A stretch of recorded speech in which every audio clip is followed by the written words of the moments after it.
በጨለማ ውስጥ ብርሃንን የማየት ብቃት።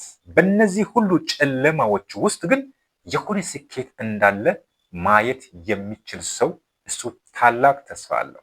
እጅግ ከተለመዱ የውድቀት ምክንያቶች መካከል አንዱና ዋነኛው ጊዜያዊ ሽንፈት ሲያጋጥም የመተው ልምድ ነው ይላል ናፖሊዮን። ህይወታችን በአብዛኛው እንደዚህ ይመስላል።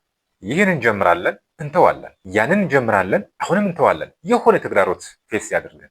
ህይወታችን በዚህ ፓተርን ነው እድሜያችን ሙሉ የሚሄደው። የምንከስረው ክሳራ፣ የሚገጥመን ፈተና ምናልባት በእኛና በስኬታችን መካከል ጥቂት 3 ጫማ ርቀት ብቻ ቀርቶ ሊሆን ይችላል። ታጋሽ ብንሆን ብንጸና ስኬታችን በአፍንጫችን ስር ሊሆን ይችል ነበር። ክሪስቶፈር ሪቭ የሚባል ሰው እንዲህ የሚል አባባል አለው። ዋንስ ዩ ቹዝ ሆፕ ኤኒቲንግ ኢዝ ፖሲብል። ተስፋ ካደረግነው ያንን ተስፋ በትዕግስትና በጽናት ካመንነው የማይቻል ነገር የለም። ተስፋው ከእምነት ከትዕግስት ከጽናት ጋር በደንብ ከተቆራኘ የጀመርነው ነገር ሁሌም ይቻላል።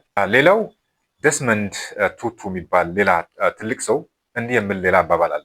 ሆፕ ኢዝ ቢንግ ኤብል ቱ ሲ ዳት ዜር ኢዝ አ ላይት ዲስፓይት ኦፍ ኦል ዘ ዳርክነስ። ተስፋ ማለት በጨለማ ውስጥ ብርሃንን የማየት ብቃት። ብዙ ፈተናዎች አሉ። ይሄን አልችልም፣ ይሄ ከኔ አቅም በላይ ነው፣ ገንዘብ የለኝም፣ እውቀቱ የለኝም፣ ዘመድ የለኝም፣ ባለስልጣን የለኝም፣ ምረት የለኝም፣ ቤት የለኝም፣ መነሻ ካፒታል የለኝም። እነኚህ ሁሉ ጨለማዎች ናቸው። በእነዚህ ሁሉ ጨለማዎች ውስጥ ግን የሆነ ስኬት እንዳለ ማየት የሚችል ሰው እሱ ታላቅ ተስፋ አለው። ስለዚህ ቢዝነሶቻችንን ስንጀምር አንድ ራዕይ ስናስቀምጥ ዓመታዊ፣ 2 ዓመታዊ ወይ ስትራቴጂክ ወይ ዓመታዊ ግብ ስናስቀምጥ ፈተናዎች በእኛና በግባችን መካከል በራዕያችን መካከል ብዙ ፈተናዎች እንዳሉ ማመን መቻል አለብን።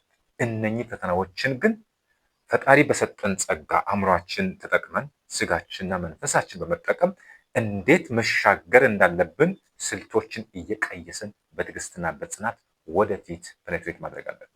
በአንድ ቢዝነስ ላይ ጊዜያችንን፣ ገንዘብ፣ ብዙ ነገር ኢንቨስት አድርጎ መጀመር ቀላል ነገር አይደለም። ያን ስናደርግ ስለዚያ ነገር እውቀት ያስፈልገናል።